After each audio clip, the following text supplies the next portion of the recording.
모든 기판업체가 가는 시장이 2026년에 펼쳐질 거라고 생각하지는 않아요. 그래서 그 세 가지를 모두 만족시키는 기업이 어디인가? 그것이 제가 봤을 때 기판 투자의 핵심이에요. 업사이드는 이상 충분히 남아있다 볼 수 있을 것 같습니다.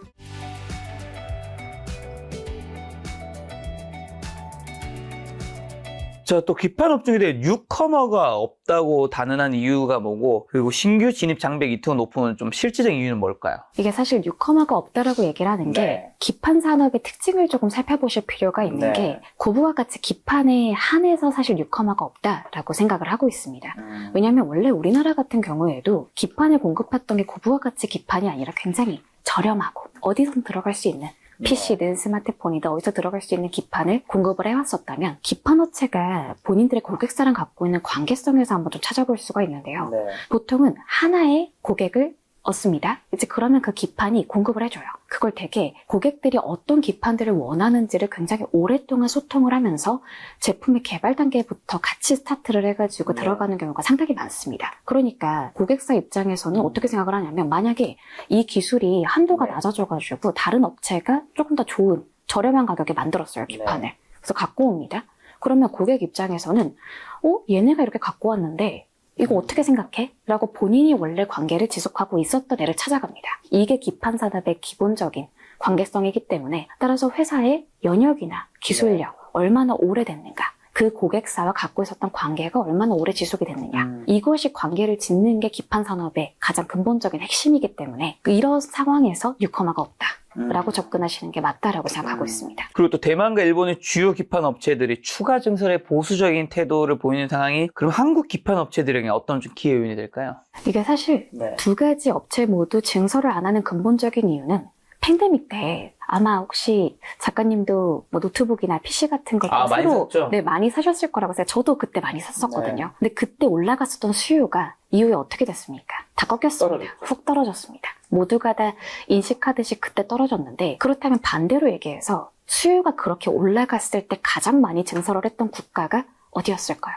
대만이랑 일본이었거든요. 그러다 보니까 지금 수요가 올라가고 있는 걸 다들 너무나도 잘 알고 계세요. 그런 상황인데 기업들도 마찬가지겠죠. 하지만 2, 3년 동안에 안 좋았었던 기억에서 벗어나기는 아직은 단기인 거죠. 이제 수요가 올라갔던 게. 전기전자 주가 올라갔던 게 올해 3Q부터였습니다. 그때부터였다면 3Q, 4Q, 2개분기 좀 올라갔다고 현재 상황에서 바로 즉각적으로 캐펙스 투자를 할 수 있냐? 그러지 않거든요. 그렇기 때문에 대만 업체분들과 일본 업체들 같은 경우에는 캐펙스 투자에 적극적이지 못한 상황이고 근데 그 상황에서 무슨 일이 일어났냐? 미국과 중국은 사이가 안 좋아지기 시작을 했어요. 그러면서 어떤 게 화두가 됐냐? 공급망 재편이 올라가기 시작을 했습니다. 근데 그 사이에 대만과 일본 정도로 기술력을 갖추고 있으면서 가동률이 떨어졌을 때도 꾸준히 캐파 투자를 했던 국가가 한국이었었거든요. 그러기 때문에 그 관련된 반사 수혜를 한국 업체들이 올해부터 그것도 서버라는 굉장히 새로운 수요처가 나왔을 때부터 올라가기 시작을 했다라고 생각하고 있습니다. 자, 그러면 누가 수혜를 받는 기업인지는 이제 곧 여쭤보도록 하고요. 그럼 2026년 기판 투자 핵심 키워드로 제시한 Q 대응력이 단순한 생산 능력 이상의 의미를 갖는 이유는요? 이게 Q 대응력이라고 네. 하시면 보통 물어보세요. 이게 의미가 정말 캐파 관련된 내용이냐. 근데 저는 그것보다는 제가 Q 대응력을 지칭하고 있지만 저만의 기업을 선별하는 기준점이 세 가지 정도 있거든요. 혹시 모르실 분 계시겠어요? Q 대응력이 정확히 무슨 의미일까요? 그러니까 정확하게 얘기하면 캐파를 필요할 때 공급할 수 있는 기업, 그 기준점을 얘기하신다고 봐주시면 되고요. 세 가지 같은 경우는 첫 번째로는 지금 현재 가동률이 높은가. 그게 첫 번째 기준점입니다. 두 번째 같은 경우에는 내년 상반기, 하반기 중요하지 않아요. 확실하게 캐파가 증설되는 시점이 언제인가. 왜냐면 어차피 저희는 주가를 26년도 EPX, 밸류에이션 끌어당겨가지고 주가를 계산을 하신단 말이죠. 적정 주가를 책정을 할 때. 그렇기 때문에 상반기, 하반기 중요하지 않습니다. 명확하게 있는 게 두 번째 조건. 그리고 세 번째는 첫 번째 가동률이 높고 두 번째 캐파 증설 시기가 예정되어 있으면 뭐가 생기냐? 캐파 여유분이 생기죠. 그게 세 번째 조건입니다. 그래서 그 세 가지를 모두 만족시키는 기업이 어디인가. 그것이 제가 봤을 때 기판 투자의 핵심이 될 것이라고 생각하고 있습니다. 어디죠? 두 가지는 이제 제가 자료를 통해서도 많이 말씀을 드렸는데 첫 번째가 이수페타시스. 굉장히 많이 오르지 않았나요? 지금 그 상단이 어디까지 가느냐 전 조금 더 기대해 보실 부분들이 있다라고 생각하고 있습니다. 그리고 두 번째가 대덕전자. 이 두 가지 기업 같은 경우에는 주요 기판 업체들 중에서도 제가 말씀드렸던 그 조건을 만족시키는 몇 안 되는 기업입니다. 지금 계속 기사도 나오고 있는 것 같은데 원재료 가격이 워낙에 올라가다 보니까 네. 기판을 만들어 나가는 데 드는 두 가지 가장 키워드가 되는 원재료 두 개가 금이랑 구리거든요. 전체 기판 원가의 50%가량을 차지하고 있습니다. 네. 그렇다면 이것을 어느 정도로 전가시킬 수 있는가? 본인들이 갖고 있는 캐파가 어느 정도가 됐느냐. 이것이 결국 기판 쪽의 포지셔닝을 가르는 기준점이 될 텐데 그 기준점을 만족하는 기업이라는 건 어차피 모두가 갈 수 없는 시장이거든요. 기판도. 먼저 거래를 트거나 네. 플레이어가 들어가면 다른 업체들이 진입하기가 쉽지만은 않습니다. 그렇다면 지금 올라가고 있는 포지셔닝이 굉장히 특별하다라고 지칭할 수 있는 거고 그런 관점에서는 제가 말씀드렸던 두 가지 종목들이 그 가닥에서 기준점을 만족시킨다라고 보고 있습니다. 자, 원가 부담 고객에게 정가 측면에서 가격 협상력은 그러면 한국 기판 업체들이 잘 확보한 건가요? 그러니까 원래는 안 돼요. 가격 네. 협상력이 원래 기판 업체들은 가장 막판에 거래를 하거든요. 내가 어느 정도의 물량을 확보하는 게 굉장히 중요하기 때문에 일반적으로는 협상 테이블에 앉는 것 자체가 어렵습니다. 좀 의리군요. 네, 의리죠. 왜냐면 어렵죠. 근데 왜 가능하냐? 지금 원재료 가격이 비싸다는 걸 고객사들도 다른 기판 업체들도 인지하고 있는 게 현 상황인 거. 첫 번째로. 그 두 번째로는 수요가 올라가는데 그 캐파를 증설시킨 기업들이 제한적이죠.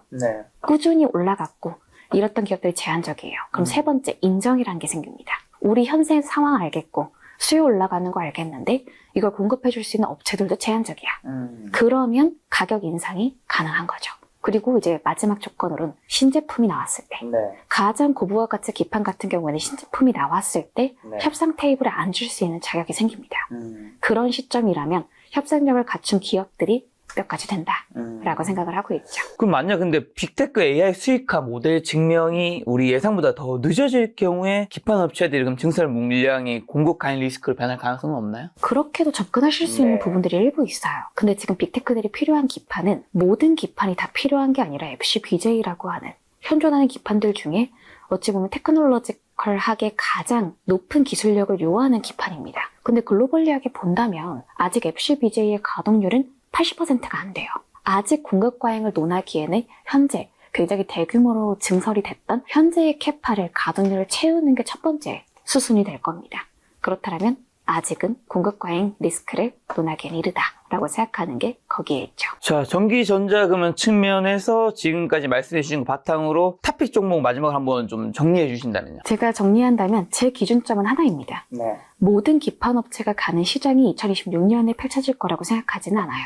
그랬던 상황이라면 말씀드렸던 것처럼 Q 대응력, 제가 바라보고 있는 세 가지 기준점을 만족시키는 기업이 어디인가를 기준점으로 보시면 좋을 것 같고요. 간략하게 보자면 가동률이 높을 것, 그리고 내년도에 증설할 것, 그리고 세 번째로는 이것 때문에 캐파 여유분이 있을 것, 그리고 네 번째로 있으면 금상첨화 가격 협상력이 있을 것. 이 네 가지 조건을 모두 만족시킨 두 가지 기업은 말씀드렸던 대덕전자와 이수페타시스라고 생각을 하고 있기 때문에 그 두 가지 적극적으로 보셔도 된다라고 생각하고 있습니다. 근데 아까 초반에 말씀해 주신 그러면 대형주는요? 대형주 중에 삼성전기를 본다면 비롯한. 저는 삼성전기요. 왜냐면 말씀드렸던 현존하는 기판들 중에 가장 높은 기술력을 갖추는 기판이 FCBJ거든요. 그 FCBJ, 빅테크들로 나아가는 그 방향성이 가장 확고하게 갖춰져 있는 대형주가 전기입니다. 이런 상황이라서 대형주 중에서는 삼성전기. 그냥 어떤 업체들보다 편안하실 거예요. 내가 투자를 해서 어차피 계속 끌고 가시는 게 목적이라면 내가 단기에 들어가서 팔고 나오실 게 아니라면 가장 편안한 선택지 한 가지 가져가시는 거 나쁘지 않다라고 생각하고 있습니다. 근데 지금 이전에 탑픽 두 개는 그럼 이수페타시스랑 대덕전자를 언급하신 게 삼성전기보다 수익률이 높기 때문에 생각을 하신 건가요? 이제 아니면 어떤? 퓨어 플레이이기 때문이죠. 왜냐하면 기판은 Q로 대응을 할 때 시장이 반도체를 집중하실 때 프라이스보다 Q 퀀티티, 즉 Q를 대응을 했을 때는 퓨어 플레이로 접근하시는 게 맞아요.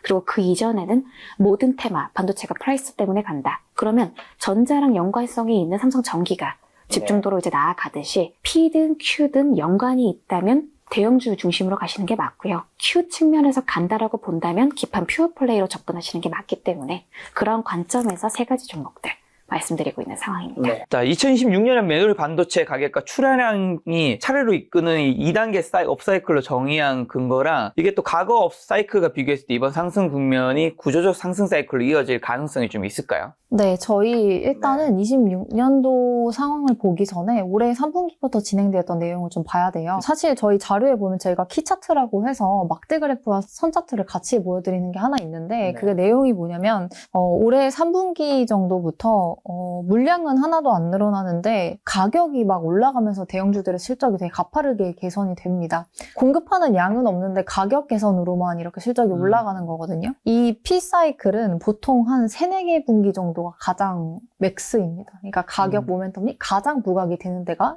시작하고 나서 4개 분기거든요. 그럼 언제까지일까요? 올해 3분기부터 시작을 했으니까 내년 2분기 정도까지가 되겠죠. 그 중에서도 가장 그 가격, 분기별로 가격 상승이 강하게 나오는 때가 올해 4분기 그리고 내년 1분기입니다. 제가 이 말씀을 왜 드리냐면 가격 상승 강도가 가장 클 때가 주가 기준으로 봤을 때 가장 피크고요. 이 가격 상승 강도가 줄어들기 시작한 때부터가 주가가 흘러내리기 시작하는 시점입니다. 그래서 대형주는 이 가격, 분기별 가격 트렌드랑 꼭 같이 보셔라라는 말씀을 드리고 있고 결론부터 얘기하면 내년 상반기 아까 지나면서는 제가 가격이 올라가긴 하겠지만 그렇게 뭐 20, 30%씩은 못 올라갈 거다라고 말씀드렸잖아요. 그렇기 때문에 저희는 26년도 상반기까지는 P사이클이 주도하는 구간에서 대형주 그리고 26년도 하반기는 물량 증가가 주도한 사이클이기 때문에 소재 부품 기업들을 선호한다. 이렇게 좀 정리해서 말씀드리고 있습니다. 그 안에서도 대형주 상반기고 하반기가 소재 부품주요? 네. 네. 그럼 실제로 반도체에서 탑픽 종목은 좀 어떻게 되는 거죠? 탑픽은 방금 말씀드린 맥락이랑 같이 저희가 투자 아이디어를 좀 내보면 대형주 내년 1분기 정도까지 전자딕스, 탑픽으로 2개 다 같이 가져가셔야 돼요. 상반기 아니라 1분기인가요? 1분기, 네. 1분기 정도까지 좀 세게 보시는 게 좋을 것 같고요. 2분기부터는 중소형주를 대장주를 찾기 시작을 해야겠죠. 근데 저희는 3, 4분기에 중소형주 실적이 되게 가파르게 올라오면서 실적 랠리가 보일 수 있을 거로 보기 때문에 선행해서 저희가 투자를 먼저 한다고 하면 하나머티리얼즈 라고 하는 종목을 소재 부품 기업의 탑픽으로 말씀드리고 있습니다. 하나머티리얼즈는 뭐 아시는 분도 있지만 모르시는 분도 많으니까 왜 이 종목을 탑픽으로 좀 하셨는지는 조금 더 구체적으로. 네, 이거를 하나머티를 2가지 이유로 일단은 정리를 드리면 좋은데 일단 첫 번째로는 저희가 탑다운 관점에서 좀 크게 봤을 때 이런 질문을 주세요. 지금 장비도 있고 한데 장비 되게 괜찮게 올라오고 있는데 소재? 왜 장비가 아니고 소재야? 라고 이 질문부터 보통 많이 주시거든요. 장비도 좋죠. 장비가 내년에 대장주랑 같이 1분기까지 좋긴 할 겁니다. 근데 지금 주가가 많이 오른 상황이잖아요. 그래서 여기서 장비를 보시려면 뭐 VM이라든지 아니면 뭐 국내에서 PSK라든지 좀 덜 올랐던 장비 주 중에서 내년에 고객 확장 스토리나 아니면 점유율 확대 스토리까지 가능한 거는 매매하셔도 좋을 것 같아요. 근데 이 구간에서 소부장을 고를 때는 덜 오른 종목들 그리고 내년에 실적이 드디어 올라오는 게 눈에 띄는 종목들을 지금 잡으셔야 되는데 그게 이제 소재 부품 영역이 되는 거죠. 이게 이제 첫 번째 제가 소재 부품을 좋아했던 이유가 되는 것 그리고 곧 이게 하나머티를 선택한 첫 번째 이유고요. 두 번째는 그럼 소재 부품 기업 중에서 뭐가 강하게 실적이 올라올 거냐 이게 중요한 거잖아요. 소재 부품 기업들이 분기별로 실적이 다 좋아지긴 할 겁니다만 중에서 장비의 수요랑 같이 해서 실적이 가파르게 늘어나는 쪽이 좋습니다. 영업이익률이 높고 한 30% 이상 되면서 그 애칭 장비라고 하는 거에 대한 직접적인 수혜를 받을 수 있는 부품 업체가 좋은 거거든요. 저희가 글로벌 관점에서 봤을 때 애칭이라고 하는 요 장비는 도쿄일렉트론하고 랩리서치가 가장 잘하죠. 도쿄일렉트론의 거의 대부분의 물량을 공급하고 있는 부품 업체가 국내의 하나머티리얼즈입니다. 그래서 이 회사는 지금 영업이익률이 거의 한 연말 기준으로 30% 가까이 될 거고요. 내년에는 이익 레버리지도 발생을 해서 30% 중반 이렇게까지도 올라갈 수 있을 거기 때문에 전방의 애칭에 대한 수요 그리고 그 회사의 가동률 성장에 따른 그 이익 레버리지 이런 것까지도 같이 누릴 수 있는 종목이라서 실적으로 봤을 때도 이제 내년 연간으로 한 무난하게 800억 중반 정도를 할 수 있을 건데 보통 밸류에이션을 저희가 보통 이 회사를 한 10배 중반에서 후반 정도 주거든요. 그러면 업사이드가 한 30, 40% 넘게 나오는 그런 종목입니다. 그래서 그런 관점에서 봤을 때 머티를 좀 선호한다. 네, 이런 게 있습니다. 삼성전자 하이닉스는 워낙 큰 종목이니까 목표 주가까지 좀 여쭤볼게요. 어디까지 상승이 열려 있는 거죠? 네, 저희가 지금 사실 목표 주가를 소치를 해서 상향 조정을 좀 하려고 하고 있어요. 그리고 어디까지 갈 수 있냐를 보면 1분기에 메모리 가격이 어디까지 올라갈 수 있냐만 저희가 계산을 해보면 되거든요. 제가 기존에는 내년 1분기에 메모리 가격 상승폭을 한 10%대 정도밖에 안 봤었습니다. 근데 지금 상황에서 봤을 때는 잘하면 20% 이렇게도 좀 갈 수 있을 것 같아서 그런 거랑 같이 해서 보면 업사이드는 한 20% 이상 충분히 남아있다 이렇게 볼 수 있을 것 같습니다. 자, 그리고 또 미중 규제 리스크 속에서도 중국의 기술 내재한 노력이 오히려 또 시장 모멘텀이 될 수 있다고 보신 이유는 좀 뭘까요?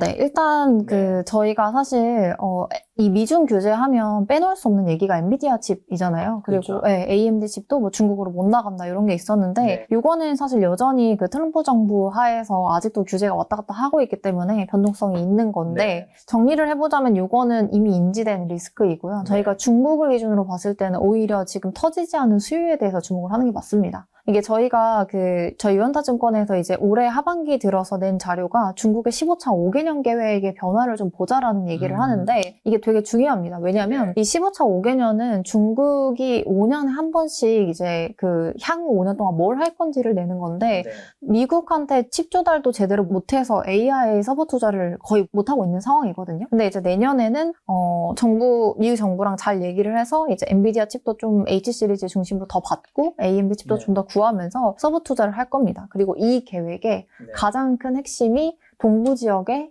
데이터 센터를 신규로 증축을 한다라는 겁니다.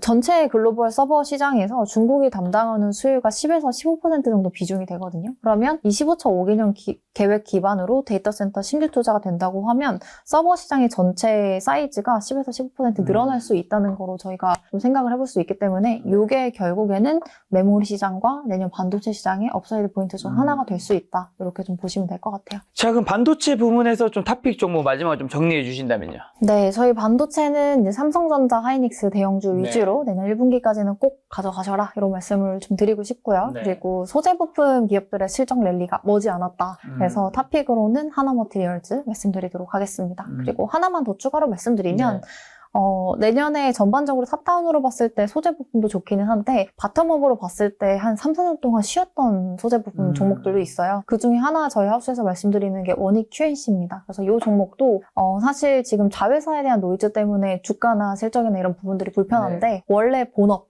하고 있던 쿼츠라고 하는 사업의 성장성을 좀 주목을 해서 보면 되게 싼 종목입니다. 그래서 지금부터 이거는 충분히 보셔도 좋을 만한 종목이다. 이렇게까지 정리드리겠습니다. 저는 이제 유한타 증권에서 반도체와 전기전자 섹터 이제 담당 애널리스트 분들이 이제 나와 주셨는데 두 분이 이제 서로 말씀하시는 거를 원래도 같은 사무실에 계실 테니까 어떤 분야 공부하고 분석하는지도 알 거고 오늘도 말씀하시면서 옆에서 들었을 때 말이 크게 안 된다고 느낀 분이 많지는 않으실 거잖아요. 그렇죠? 상대방 얘기는 대부분 공감이 되실 텐데 예를 들면 이제 여기는 전자였고 여기 반도체를 얘기하셨는데 굉장히 이 분야에 대해서 공부하고 분석한 걸 바탕으로 이야기를 했고 공감이 되는 부분이 많았을 텐데 주가는 왜 그대로 나중에 안 가는 경우들이 많이 발생할까요? 예를 들면 애널리스트가 어떤 걸 분석하고 어떤 걸 보고서 리포팅을 한다 해서 주가가 그대로 가진 않잖아요. 그대로 가는 경우가 많이 있나요, 사실? 그냥 이건 일반적인 그냥 질문 한번 가볍게 들어보는 겁니다. 사실 저희는 네. 타율은 저희 하우스 타율은 괜찮았던 것 같아서 주가는 잘 갔던 것 같고요. 안 간다고 하더라도 방향성은 맞았던 것 같아요. 네. 바이셀의 그런 방향성은 크게 잘 대부분 맞고 근데 만약에 그대로 안 가는 경우도 뭐 때문에 잘 안 가요? 보통은 이제 매크로 이슈가 섹터에 대한 센티를 많이 망치면서 주가가 꺾였던 부분이 예상치 못한 변수가 생겼을 그렇죠. 때. 네. 그러니까 제 생각도 그런 게 네. 그 매크로 같은 경우에는 저희가 이제 한국 내에서는 이제 컨트롤할 수 있는 부분들이 워낙에 많지 않고 한국의 이제 원화 자체도 달러에 연동해가지고 움직이는 기조가 워낙에 강하다 보니까 이런 것들이 투자자분들 그리고 이제 외인분들이라든가 기관분들의 센티나 마음에 대해서 심리 쪽으로 건드리는 경우에는 갈 수 있는 상황이 충분히 갖춰져 있다고 할지라도 그걸 따라가지 못하는 경우가 생겨요.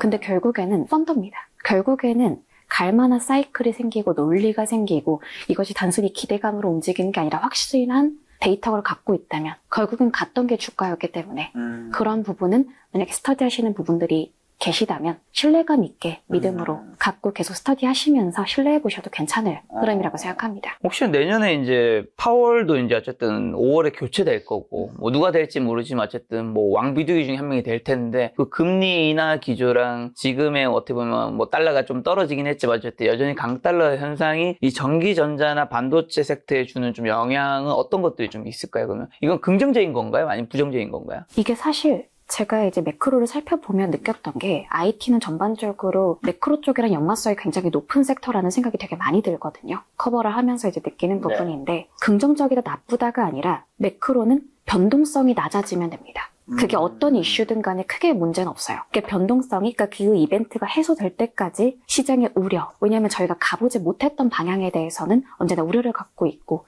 그게 시장의 노이즈를 만들어내는 거거든요. 매크로 이슈가 굉장히 특이하게 발생을 했다 해서 시장에 이슈가 있다기보다는 그것으로 하여금 사람들의 마음에 갖게 되는 불안감, 그것이 변동성으로 가기 때문에 매크로 이슈가 보통 나오기 직전까지가 가장 변동성이 높고 그거가 해소됐을 때는 오히려 괜찮습니다. 그게 이벤트가 긍정적이든 부정적이든 해소가 되면 돼요.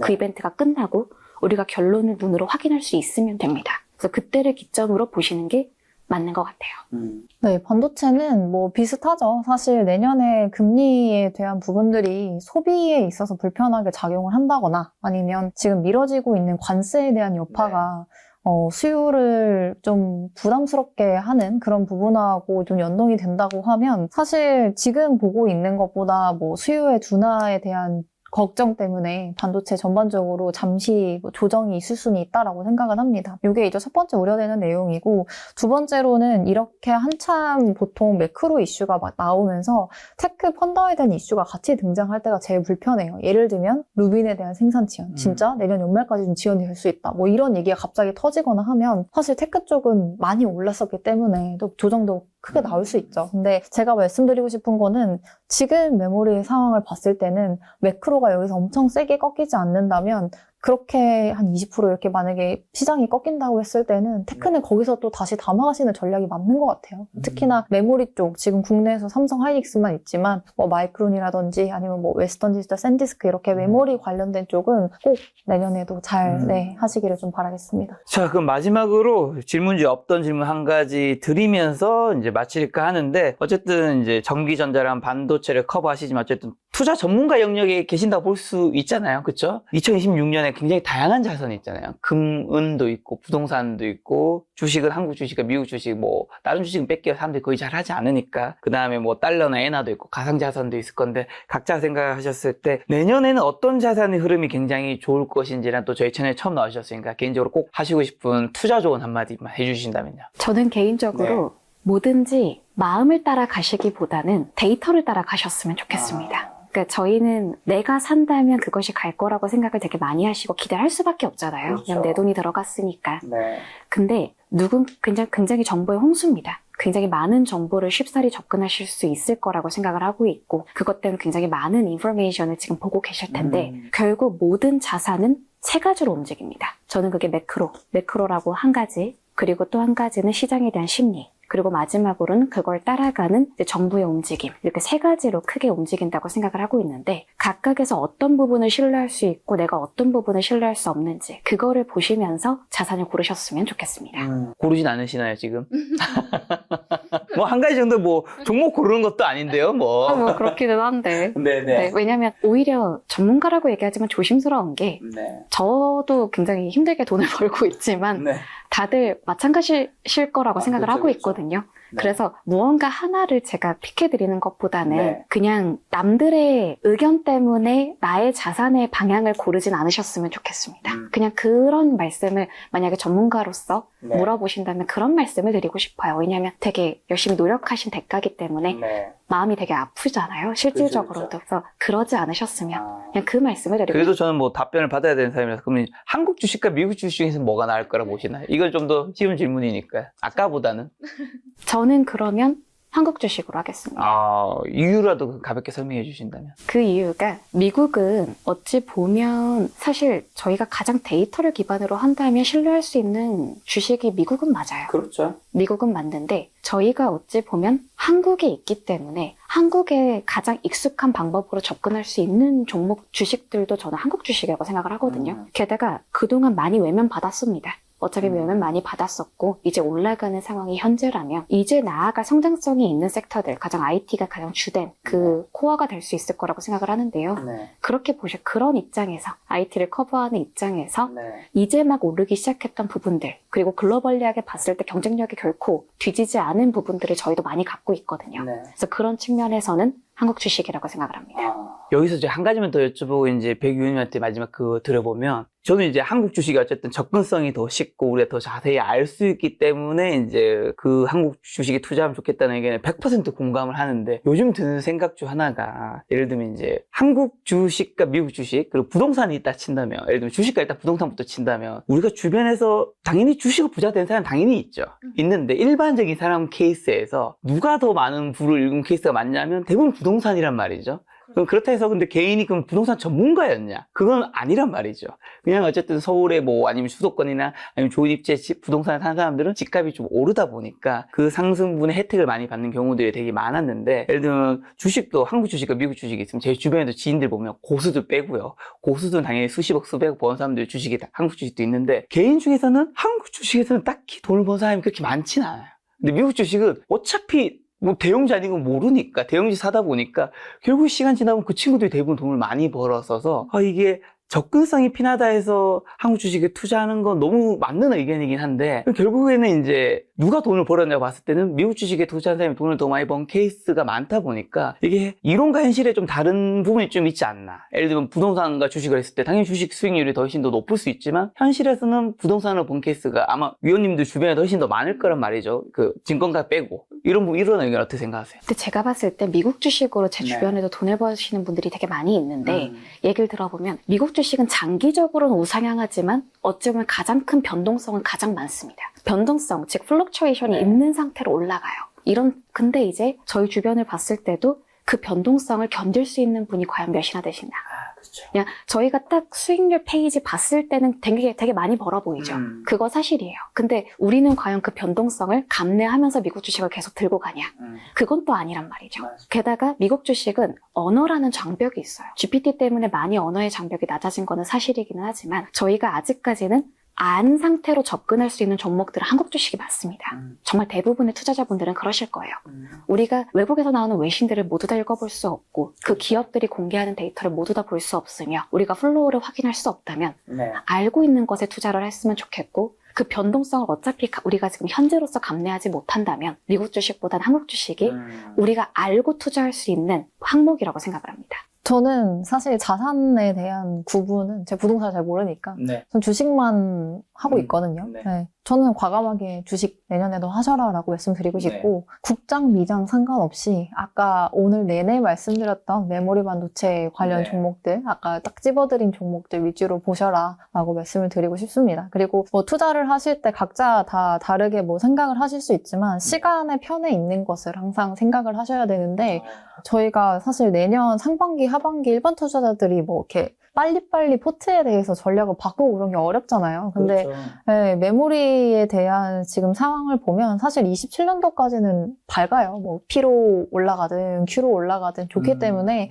좀 더 내년에 편하게 별다른 고민 없이 좀 볼 수 있는 그 시장의 세그먼트를 저희가 고른다고 하면 그래서 오늘은 그냥 키워드 메모리로 주식으로 마무리하도록 하겠습니다. 알겠습니다. 전기전자 너무 확 죽어버린 듯한 느낌이. 근데 어차피 같이 가니까요. 같이 네, 같이 가니까. 그래서 같이 나오신 거죠? 네, 맞아요.